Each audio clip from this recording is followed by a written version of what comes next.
Hello students, नमस्कार सभी को गुड इवनिंग। तो आज आपका फिर से स्वागत है एक नई वीडियो में। तो आज की इस क्लास के अंदर अपने 35 एमसीक्यूज़ के बारे में डिस्कस करने वाले हैं। जी हाँ, अपने 35 क्वेश्चंस के बारे में डिस्कस करने वाले हैं जो कि आपके आरसीईटी एग्ज़ाम से संबंधित यानी काफ़ी इम्पोर्टेंट है। तो अभी जैसा कि आप सभी को पता है, अपने आरसीईटी का जो एग्ज़ाम है वो 4 अगस्त और 18 अगस्त को होने वाला है। यानी अपना जो आरसीईटी का एग्ज़ाम है वो 4 अगस्त और 18 अगस्त को होने वाला है। तो उस एग्ज़ाम को ध्यान में रखते हुए अपने इससे इंपॉर्टेंट क्वेश्चंस की एक सीरीज़ को शुरू किया है। तो आज ये सीरीज़ का चौथा वीडियो है। इससे पहले मैंने 3 वीडियोज़ हैं जो कि अपलोड कर दिए हैं। तो अगर आपने उनको नहीं देखा है तो उनका लिंक आपको इस वीडियो के डिस्क्रिप्शन में मिल जाएगा, या आप चैनल पे जाके यानी उन वीडियोज़ को देख सकते हो। उनमें भी आपको काफ़ी इंपॉर्टेंट क्वेश्चंस हैं जो मिल जाएंगे, और ये क्वेश्चन जो है वो बार बार यानी आरसीईटी एग्ज़ाम में रिपीट होते रहते हैं। तो उन्हीं क्वेश्चंस को इन वीडियोज़ के अंदर शामिल किया जाता है। तो अपने आज की इस क्लास के अंदर भी 35 क्वेश्चंस के बारे में डिस्कस करने वाले हैं जो कि प्रीवियस आरसीईटी एग्ज़ाम में पूछे गए हैं। तो ज़्यादा से ज़्यादा क्लास को शेयर कर दीजिए, और अभी चैनल पे नए हो तो चैनल को सब्सक्राइब कर लीजिए और अपने दोस्तों के साथ में ज़्यादा से ज़्यादा शेयर कर दीजिए। तो अभी अपने आज की इस क्लास को शुरू करते हैं। तो आज की इस क्लास का अपना जो पहला क्वेश्चन है, आज की इस क्लास का जो पहला अपना क्वेश्चन है, निम्न में से कौन सा operating system graphical user interface का एक उदाहरण नहीं है। यानी आपको ग्राफिकल यूजर इंटरफेस का उदाहरण कौन सा नहीं है, तो ये आपने बताना है। तो जल्दी से जल्दी आंसर कीजिए, जिसको भी इसका आंसर पता होता है आपने आंसर है जो ज़रूर से देना है, ताकि आपको अपनी तैयारी का जो स्कोर है वो पता चल सके कि आपकी कितनी तैयारी है। तो इसका आंसर आपने बताना है, निम्न में से कौन सा operating system graphical user interface का एक उदाहरण नहीं है। तो ऑप्शन नंबर ए है विंडो 8.1, बी नंबर ऑप्शन है मैकओएस, सी नंबर ऑप्शन है लिनक्स और डी नंबर ऑप्शन है यूनिक्स। तो इसमें से आपका जो राइट आंसर है वो हो जाएगा, यानी ग्राफिकल यूजर इंटरफेस का उदाहरण कौन सा नहीं है, तो ऑप्शन नंबर डी हो जाएगा। यानी यूनिक्स और एमएस डॉस जो होते हैं वो यानी ग्राफिकल यूजर इंटरफेस के उदाहरण नहीं होते हैं। तो ऑप्शन नंबर डी है वो इसका राइट आंसर हो जाएगा। उसके बाद नेक्स्ट क्वेश्चन है, निम्न में से कौन सा एप्लीकेशन सॉफ्टवेयर नहीं है। निम्न में से कौन सा एप्लीकेशन सॉफ्टवेयर नहीं है, तो ये आपने बताना है। ऑप्शन नंबर ए है window XP, B number option है वीएलसी मीडिया प्लेयर और सी नंबर ऑप्शन है एडोब रीडर और डी नंबर ऑप्शन है फोटोशॉप। तो इसमें से आपको इसका राइट आंसर बताना है कि कौन सा एप्लीकेशन सॉफ्टवेयर नहीं है।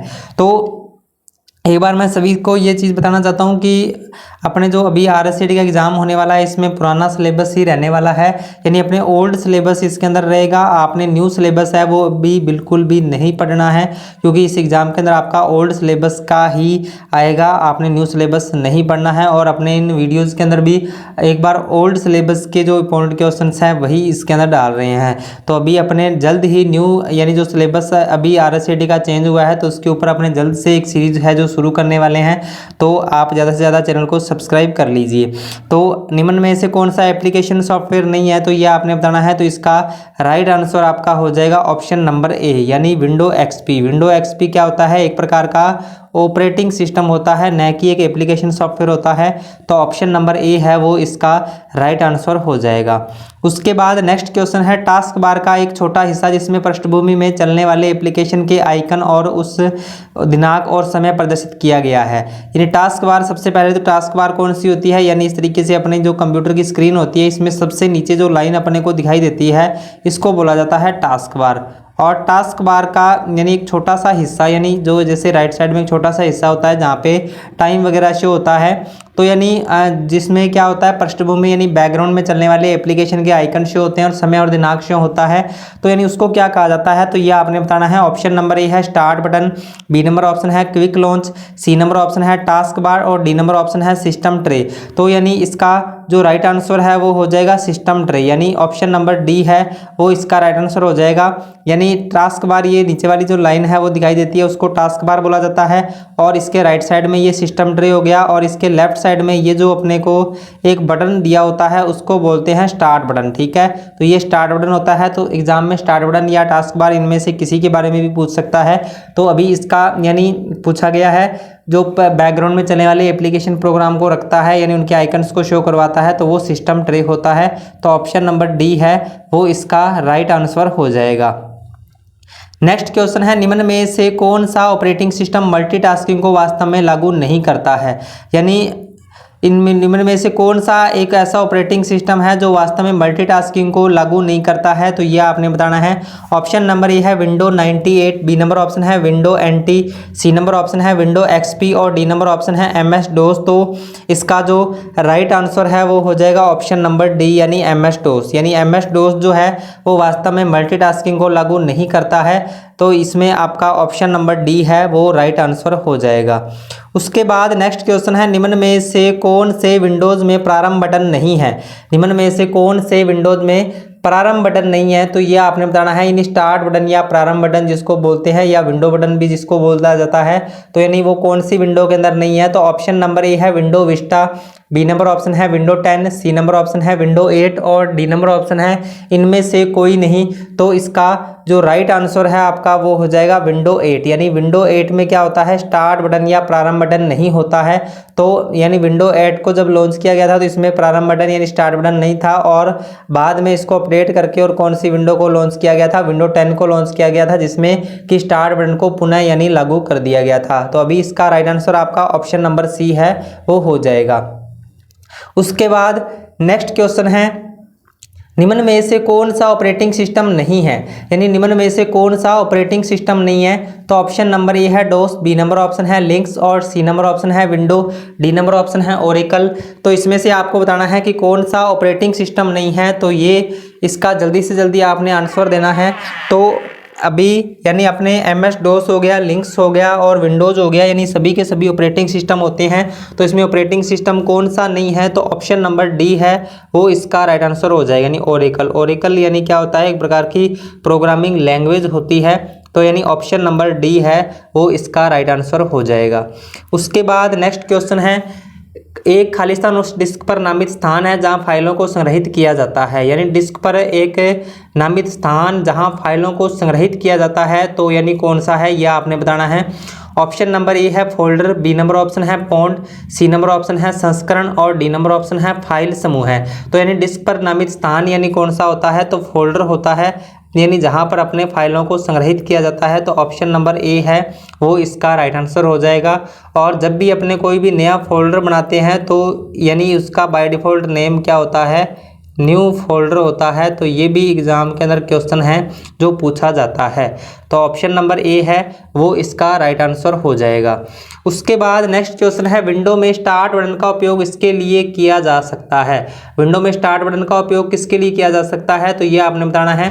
ऑप्शन नंबर ए है एप्लीकेशन लॉन्च करना, बी नंबर ऑप्शन है device settings, C number option है सिस्टम को बंद करना और डी नंबर ऑप्शन है उपरोक्त सभी।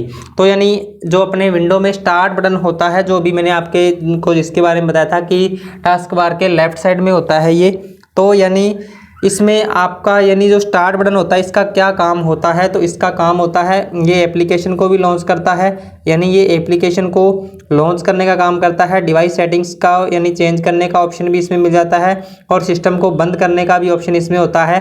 तो इसका जो राइट आंसर है आपका वो हो जाएगा ऑप्शन नंबर डी, यानी ये इसका राइट आंसर हो जाएगा। उसके बाद नेक्स्ट क्वेश्चन है, इंटरनेट का मुख्य उपयोग है। तो इंटरनेट का मुख्य उपयोग क्या है? तो ऑप्शन नंबर ए है संचार, बी नंबर ऑप्शन है शिक्षा, सी नंबर ऑप्शन है वित्तीय लेन देन और डी नंबर ऑप्शन है उपरोक्त सभी। तो यानी इंटरनेट का उपयोग क्या है? तो अपने यानी संचार के लिए, शिक्षा के लिए, वित्तीय लेन देन के लिए इसका प्रयोग कर रहे हैं। तो ऑप्शन नंबर डी है वो इसका राइट आंसर हो जाएगा, ऑप्शन नंबर डी। उसके बाद नेक्स्ट क्वेश्चन, एक उपयोगकर्ता को इंटरनेट तक पहुंचने से पहले निम्न में से कौन सा आवश्यक है? एक उपयोगकर्ता को इंटरनेट तक पहुंचने से पहले यानी निम्न में से कौन सा आवश्यक है? तो ये आपको बताना है। ऑप्शन नंबर ए है इंटरनेट सेवा, बी नंबर ऑप्शन है मोडेम, सी नंबर ऑप्शन है वेब ब्राउज़र और डी नंबर ऑप्शन है उपरोक्त सभी। तो अगर आप किसी भी डिवाइस के अंदर इंटरनेट को एक्सेस करना चाहते हो तो इंटरनेट चलाने के लिए अपने पास क्या होना चाहिए? एक इंटरनेट सेवा यानी एक इंटरनेट का कनेक्शन होना चाहिए, अपने पास एक मोडेम होना चाहिए और एक अपने पास एक वेब ब्राउज़र होना चाहिए। तो यानी सभी चीज़ें इंपॉर्टेंट है। तो यानी इसके लिए जो इसका राइट आंसर हो जाएगा वो हो जाएगा ऑप्शन नंबर डी, यानी ऑप्शन नंबर डी है वो इसका राइट आंसर हो जाएगा। बढ़ते हैं नेक्स्ट क्वेश्चन की ओर। नेक्स्ट क्वेश्चन है, ISP का पूर्ण रूप है। तो ISP का पूर्ण रूप क्या है? तो ये आपने बताना है। और क्लास में आगे बढ़ने से पहले मैं सभी से रिक्वेस्ट करना चाहूँगा कि ज़्यादा से ज़्यादा क्लास को शेयर कर दीजिए ताकि सभी विद्यार्थियों तक, यानी जिनका RCT का एग्ज़ाम अभी होने वाला है उन तक ये क्लास पहुंच पाए। तो ज़्यादा से ज़्यादा क्लास को शेयर कर दीजिए।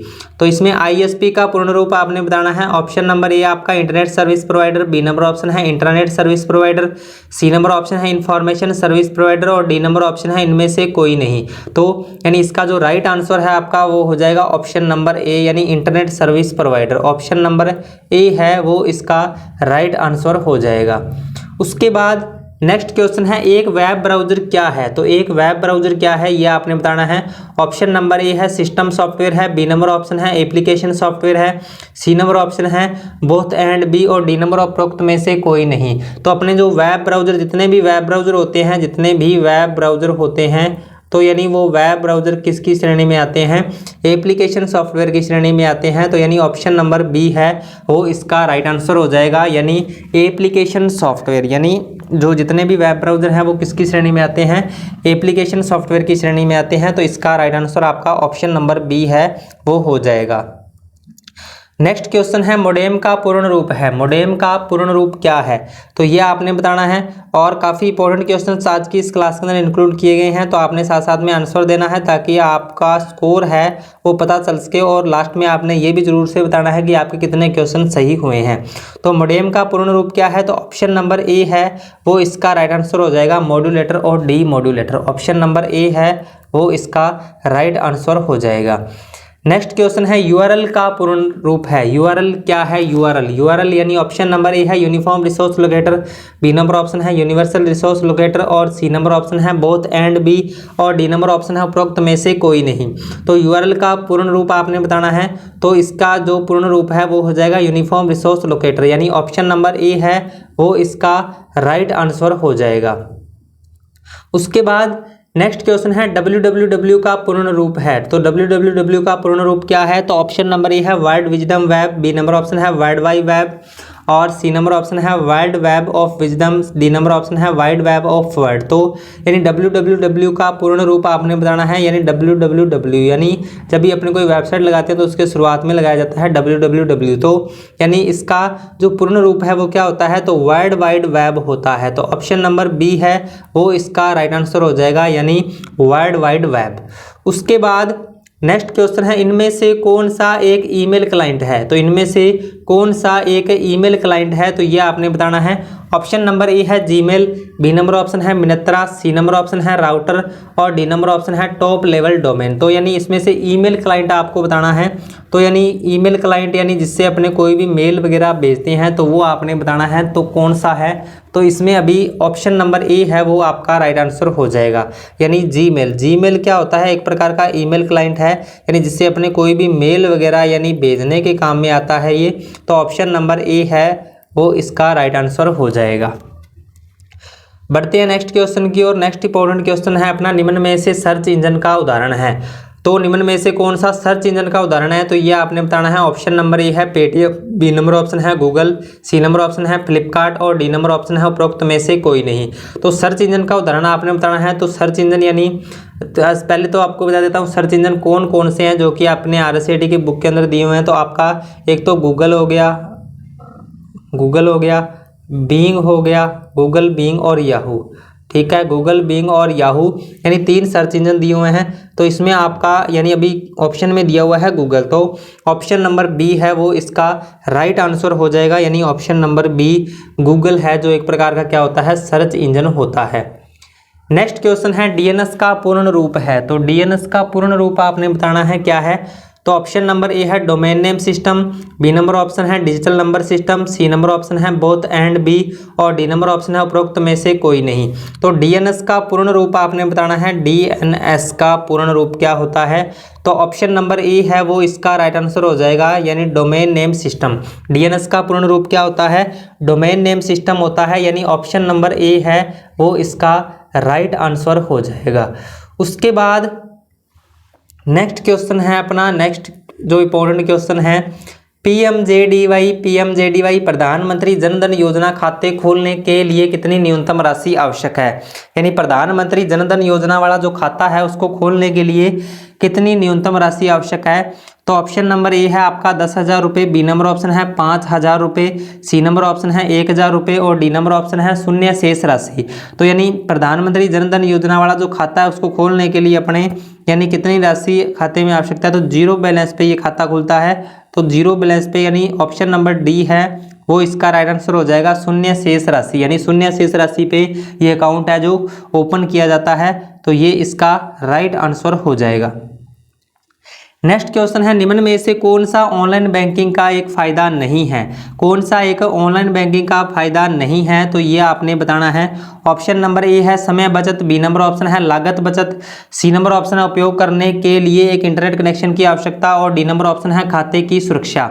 तो यानी इसमें ऑनलाइन बैंकिंग का एक फायदा कौन सा नहीं है, तो यानी इसका जो राइट आंसर है वो हो जाएगा ऑप्शन नंबर सी, यानी उपयोग करने के लिए एक इंटरनेट कनेक्शन की आवश्यकता। यानी बिना इंटरनेट कनेक्शन के अपने इसका यूज नहीं कर सकते हैं, तो ऑप्शन नंबर सी है वो इसका राइट आंसर हो जाएगा, यानी ऑप्शन नंबर सी। उसके बाद नेक्स्ट क्वेश्चन है, निम्न में से कौन सा क्रेडिट कार्ड की एक विशेषता नहीं है। तो कौन सी एक क्रेडिट कार्ड की एक विशेषता नहीं है, तो ऑप्शन नंबर ए है बैंक द्वारा प्लास्टिक कार्ड जारी करना, बी नंबर ऑप्शन है भुगतान की एक electronic form, C number option है पहले खरीदें बाद में भुगतान करें और डी नंबर ऑप्शन है खरीदें और एक साथ भुगतान करें। तो यानी इसमें क्रेडिट कार्ड की विशेषता कौन सी नहीं है, तो ऑप्शन नंबर डी है वो इसका राइट आंसर हो जाएगा, यानी खरीदें और एक साथ भुगतान करें। यानी क्रेडिट कार्ड से आप क्या है यानी एक तरीके से लोन की तरह यानी सिस्टम यानी इसमें कर सकते हो, जैसे आप एक तरीके से उधार यानी आप खरीद सकते हो और बाद में उसको पे कर सकते हो। तो यानी इसमें खरीदें और एक साथ भुगतान करने का विकल्प नहीं होता, इसमें पहले खरीद के अपने बाद में भी भुगतान कर सकते हैं। तो अब इसमें ऑप्शन नंबर डी है वो इसका राइट आंसर हो जाएगा। नेक्स्ट क्वेश्चन है, ओटीपी का पूरा रूप क्या है। तो ओटीपी का पूरा रूप आपने बताना है। ऑप्शन नंबर ए है one the phone, B number option है one time password, C number option है आउट टू प्रैक्टिस और डी नंबर ऑप्शन है वन टाइम प्रोग्रामेबल। तो इसमें से आपको इसका राइट आंसर बताना है, यानी ऑप्शन नंबर बी है वो इसका राइट आंसर हो जाएगा, one time password. Option number B है वो इसका राइट आंसर हो जाएगा, यानी ऑप्शन नंबर बी। उसके बाद नेक्स्ट क्वेश्चन, यूपीआई का पूरा नाम क्या है। यूपीआई का पूरा नाम आपने बताना है। ऑप्शन नंबर ए है universal payment interface, B number option है unified payment interface, C number option है ultra payment input, D number option है अनस्ट्रक्चर्ड पेमेंट इनवॉइस। तो यूपीआई का पूर्ण रूप आपने बताना है। यूपीआई का पूर्ण रूप क्या है, तो इसका जो राइट आंसर है आपका वो हो जाएगा ऑप्शन नंबर बी, यानी unified payment interface. Option number B है वो इसका राइट आंसर हो जाएगा। Next question, UPI unified payment interface में पुश टेक्नोलॉजी का उपयोग कब किया जाता है। यानी यूपीआई यूनिफाइड पेमेंट इंटरफेस में पुश टेक्नोलॉजी का उपयोग है जो कब किया जाता है, तो ऑप्शन नंबर ए है पैसा भेजने के लिए, बी नंबर ऑप्शन है भुगतान प्राप्त करने के लिए, सी नंबर ऑप्शन है केवल ए और डी नंबर ऑप्शन है दोनों ए और बी। तो यानी जो अपने यूपीआई यूनिफाइड पेमेंट इंटरफेस में पुश टेक्नोलॉजी का उपयोग कब किया जाता है, यानी पैसा भेजने के लिए किया जाता है, तो ऑप्शन नंबर ए है वो इसका राइट आंसर हो जाएगा। उसके बाद नेक्स्ट क्वेश्चन है, एसबीआई बडी क्या है। तो एसबीआई बडी क्या है, ऑप्शन नंबर ए है एक खेल है, बी नंबर ऑप्शन है मोबाइल वॉलेट एप्लीकेशन है, सी नंबर ऑप्शन है बैंक खाता है और डी नंबर ऑप्शन है उपरोक्त में से कोई नहीं। तो इसका जल्दी से जल्दी आंसर कीजिए जिसको भी इसका आंसर पता है, और आपने कमेंट बॉक्स में आंसर जो जरूर से बताने हैं, और लास्ट में आपके कितने क्वेश्चन 35 में से सही हुए हैं तो वो आपने अपना स्कोर है वो जरूर से बताना है। और RSCAT के अंदर अपने एग्जाम को पास करने के लिए अपने कम से कम यानी 14 क्वेश्चन अपने सही होने चाहिए, यानी 14 क्वेश्चन अपने सही होने चाहिए। एक क्वेश्चन 2 नंबर का है, यानी अपने 28 नंबर है जो 70 में से अपने आने चाहिए, तभी अपने ये जो पेपर है वो पास माना जाएगा। और अगर आप रेगुलर क्लासें लेते हो और बड़े तरीके से जितनी भी क्लासें अपने अपलोड करने वाले हैं और जो अपलोड कर चुके हैं, अगर आप उन सभी को ध्यान से लगाते हो तो यानी आपका जो आंकड़ा है वो 70 में से 70 का रहने वाला है। तो ये अपने यानी एक तरीके से आपको रेगुलर क्लासें हैं वो लगानी पड़ेंगी। तो अभी इसमें एसबीआई बडी क्या है ये आपने बताना है, तो इसका राइट आंसर आपका हो जाएगा ऑप्शन नंबर बी, यानी मोबाइल वॉलेट एप्लीकेशन। यानी एसबीआई बडी क्या होता है, एक मोबाइल वॉलेट एप्लीकेशन होता है। तो ऑप्शन नंबर बी है वो इसका राइट आंसर हो जाएगा। उसके बाद नेक्स्ट क्वेश्चन है, इनमें से कौन सा एक ई कॉमर्स वेबसाइट का उदाहरण है? इनमें से कौन सा एक ई कॉमर्स वेबसाइट का उदाहरण है? ऑप्शन नंबर ए है ट्विटर, बी नंबर ऑप्शन है फेसबुक, सी नंबर ऑप्शन है फ्लिपकार्ट और डी नंबर ऑप्शन है टाइम्स ऑफ इंडिया। तो सबसे पहले मैं आपको बता देता हूँ ई कॉमर्स वेबसाइट कौन सी होती हैं। ई कॉमर्स वेबसाइट यानी जिससे अपने कोई भी ऑनलाइन सामान खरीदते हैं और बेचते हैं, वो सारी की सारी ई कॉमर्स वेबसाइट्स होती हैं, जैसे Flipkart, Amazon, Snapdeal, Paytm, Jabong वगैरह जितनी भी यानी वेबसाइट्स जिनसे अपने ऑनलाइन सामान खरीदते हैं और बेचते हैं, तो वो ई कॉमर्स वेबसाइट कहलाती हैं। तो यानी ई कॉमर्स वेबसाइट का उदाहरण इसमें पूछा गया है, तो ऑप्शन नंबर सी इसका राइट आंसर हो जाएगा, यानी फ्लिपकार्ट। फ्लिपकार्ट क्या होता है? एक ई कॉमर्स वेबसाइट का उदाहरण है, तो ये इसका राइट आंसर हो जाएगा। नेक्स्ट क्वेश्चन है, कुछ बेचने और खरीदने के लिए इस्तेमाल की जाने वाली वेबसाइट किस श्रेणी में आती हैं? यानी कुछ भी अपने ऑनलाइन खरीदते या बेचते हैं, तो यानी वो वेबसाइट्स जो होती हैं वो किस श्रेणी में आती हैं, तो यह आपने बताना है। तो ऑप्शन नंबर जो डी है, यानी कुछ बेचने और खरीदने के लिए इस्तेमाल की जाने वाली वेबसाइट क्या होती हैं? ई कॉमर्स वेबसाइट्स होती हैं। अभी इसके बारे में अपने डिस्कस किया है, तो ऑप्शन नंबर डी है वो इसका राइट आंसर हो जाएगा। उसके बाद नेक्स्ट क्वेश्चन, निम्न में से राजस्थान सरकार द्वारा चलित ई कॉमर्स वेबसाइट का उदाहरण है? निम्न में से राजस्थान सरकार द्वारा चलित ई कॉमर्स वेबसाइट का उदाहरण कौन सा है? ऑप्शन नंबर ए है RSLDC, बी नंबर ऑप्शन है RPSC, सी नंबर ऑप्शन है ई ज्ञान और डी नंबर ऑप्शन है ई बाजार। तो यानी राजस्थान सरकार द्वारा चलित ई कॉमर्स वेबसाइट कौन सी है? तो ऑप्शन नंबर डी है वो इसका राइट आंसर हो जाएगा, यानी ई बाजार। कौन सी है? ई बाजार है, तो ऑप्शन नंबर डी है वो इसका राइट आंसर हो जाएगा। उसके बाद नेक्स्ट क्वेश्चन है, माइक्रो ब्लॉगिंग का निम्न में से कौन सा एक उदाहरण है? माइक्रो ब्लॉगिंग का निम्न में से कौन सा एक उदाहरण है, तो ये आपने बताना है। ऑप्शन नंबर ए है ट्विटर, बी नंबर ऑप्शन है Google plus, C number option है जीमेल और डी नंबर ऑप्शन है इंस्टाग्राम। तो यानी माइक्रो ब्लॉगिंग का निम्न में से कौन सा उदाहरण है, तो ऑप्शन नंबर ए है वो इसका राइट आंसर हो जाएगा। यानी ट्विटर क्या होता है? एक माइक्रो ब्लॉगिंग, यानी छोटे जो अपने संदेश है वो इसमें लिख के अपने कोई भी चीज़ ट्वीट कर सकते हैं। तो ऑप्शन नंबर ए है वो इसका राइट आंसर हो जाएगा। नेक्स्ट क्वेश्चन, ऑनलाइन शॉपिंग किस प्रकार के लेन देन का उदाहरण है? यानी ऑनलाइन शॉपिंग है वो किस तरीके के लेन देन का उदाहरण है? ऑप्शन है आपका B2B, B2C, C2C या इनमें से कोई नहीं। तो ऑनलाइन शॉपिंग यानी अगर अपने कोई भी करते हैं, जैसे मान लो आपने फ्लिपकार्ट या अमेजोन किसी से भी आपने यानी कोई भी ऑनलाइन सामान खरीद लिया, ठीक है, फ्लिपकार्ट से जैसे आपने खरीद लिया, तो फ्लिपकार्ट यानी उनका क्या है? बिजनेस है, यानी उनका एक बिजनेस है और आप यानी क्या है? कस्टमर हो। तो यानी बिजनेस टू कस्टमर यानी B2C एक उदाहरण हो जाएगा इसका। B2C यानी ऑप्शन नंबर बी है वो इसका राइट आंसर हो जाएगा, यानी B2C यानी ये बिजनेस टू कस्टमर यानी एक डील हो रही है, तो यानी इसका राइट आंसर आपका ऑप्शन नंबर बी है वो हो जाएगा। नेक्स्ट क्वेश्चन है, MOOC का पूरा रूप क्या है? MOOC का पूरा रूप आपने बताना है। ऑप्शन नंबर ए है massive online open course, B number option है multiple online open courseware, C number option है mega online ocean of courses, D number option है इनमें से कोई नहीं। तो ऑप्शन नंबर ए है वो इसका राइट आंसर हो जाएगा, यानी मैसिव ऑनलाइन ओपन कोर्स, यानी ऑप्शन नंबर ए है वो इसका राइट आंसर हो जाएगा। उसके बाद नेक्स्ट क्वेश्चन है, फेसबुक खालिस्तान साइट का एक उदाहरण है। फेसबुक है जो यानी कौन सी साइट का एक उदाहरण है? तो ऑप्शन नंबर ए है social networking, B number option है मनोरंजन, सी नंबर ऑप्शन है ई कॉमर्स और डी नंबर ऑप्शन है ब्लॉगिंग। तो यानी फेसबुक क्या होता है? एक सोशल नेटवर्किंग साइट्स होती है, जैसे आपका फेसबुक हो गया, ट्विटर हो गया और आपका इंस्टाग्राम हो गया, तो ये सारी सोशल नेटवर्किंग साइट्स होती हैं। तो ऑप्शन नंबर ए है वो इसका राइट आंसर हो जाएगा, ऑप्शन नंबर ए। नेक्स्ट क्वेश्चन है अपना, जॉब सर्च वेबसाइट का एक उदाहरण है। जॉब सर्च वेबसाइट कौन सी होती है? तो उसका एक उदाहरण आपने बताना है।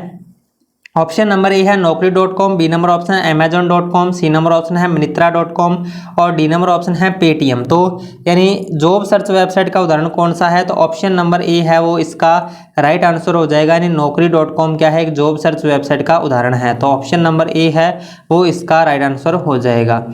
नेक्स्ट क्वेश्चन, राजस्थान सरकार द्वारा लॉन्च किया क्लाउड बेस्ड स्टोरेज समाधान कौन सा है? यानी राजस्थान सरकार द्वारा लॉन्च किया गया क्लाउड बेस्ड स्टोरेज समाधान कौन सा है? तो ये आपने बताना है। ऑप्शन नंबर ए है राज ई वॉल्ट, बी नंबर ऑप्शन है ई ज्ञान, सी नंबर ऑप्शन है RPSC और डी नंबर ऑप्शन है राज ई साइन। तो इसका जो राइट आंसर है आपका वो हो जाएगा राज ई वॉलेट, यानी राज ई वॉलेट जो है वो क्या होता है, एक राजस्थान क्लाउड बेस्ड स्टोरेज समाधान होता है। तो ऑप्शन नंबर ए है वो इसका राइट आंसर हो जाएगा। नेक्स्ट क्वेश्चन है, क्लाउड स्टोरेज प्लेटफॉर्म का एक उदाहरण क्या है। तो क्लाउड स्टोरेज प्लेटफॉर्म का उदाहरण आपने बताना है। ऑप्शन नंबर ए है Google drive, B number option है Microsoft one drive, C number option है ड्रॉपबॉक्स और डी नंबर ऑप्शन है उपरोक्त सभी। तो इसका जो राइट आंसर है आपका वो हो जाएगा ऑप्शन नंबर डी यानी उपरोक्त सभी। यानी गूगल ड्राइव हो गया, माइक्रोसॉफ्ट वन ड्राइव हो गया, ड्रॉपबॉक्स हो गया, यानी सारे के सारे क्लाउड स्टोरेज प्लेटफॉर्म के उदाहरण है। तो ऑप्शन नंबर डी है वो इसका राइट आंसर हो जाएगा। तो ये थे आज के कुछ इंपॉर्टेंट क्वेश्चंस। आज की इस क्लास के अंदर अपने 35 क्वेश्चंस के बारे में डिस्कस किया है, जो कि RSET एग्ज़ाम के लिए काफ़ी इंपॉर्टेंट है और काफ़ी मेहनत से इन क्वेश्चंस को यानी टाइप वगैरह करके और इस क्लास के अंदर लेकर आए हैं। तो काफ़ी मेहनत लगी है। तो आपने ज़्यादा से ज़्यादा क्लास को शेयर करना है और चैनल के ऊपर नए हो तो चैनल को ज़रूर से सब्सक्राइब करना है। तो अपने रेगुलर यानी जब तक आपका RSET का एग्ज़ाम नहीं हो जाता तब तक अपने ये जो सीरीज़ है इसी प्रकार से चलती रहेगी। आपको रेगुलर इस चैनल के ऊपर वीडियोज़ है जो मिलती रहेगी और साथ ही साथ अपने ट्यूटोरियल के जो वीडियोज़ हैं यानी वर्ड, एक्सेल, पावर पॉइंट यानी जितने भी ट्यूटोरियल्स के वीडियोज़ हैं जो कि आपके लिए काफ़ी इंपॉर्टेंट है, आपको सीखने चाहिए, तो उनकी क्लास भी अपने जल्दी इस चैनल के ऊपर लेकर आ रहे हैं। और जो भी विद्यार्थी अभी RSET में जिन्होंने एडमिशन ले रखा है या जो भी एडमिशन लेने वाले हैं तो उनके लिए भी अपने न्यू सिलेबस के ऊपर यानी जल्द ही वीडियोज़ है जो इस चैनल के ऊपर स्टार्ट करने जा रहे हैं। तो आप ज़्यादा से ज़्यादा चैनल को शेयर कीजिए और सब्सक्राइब कीजिए और डेली वीडियोस जो भी आती हैं तो उनको आप रेगुलर देखते रहिए। अभी अपने मिलते हैं नेक्स्ट वीडियो में और कुछ नए इंपॉर्टेंट क्वेश्चन के साथ, कुछ नए टॉपिक्स के साथ। तब तक के लिए जय हिंद, जय भारत।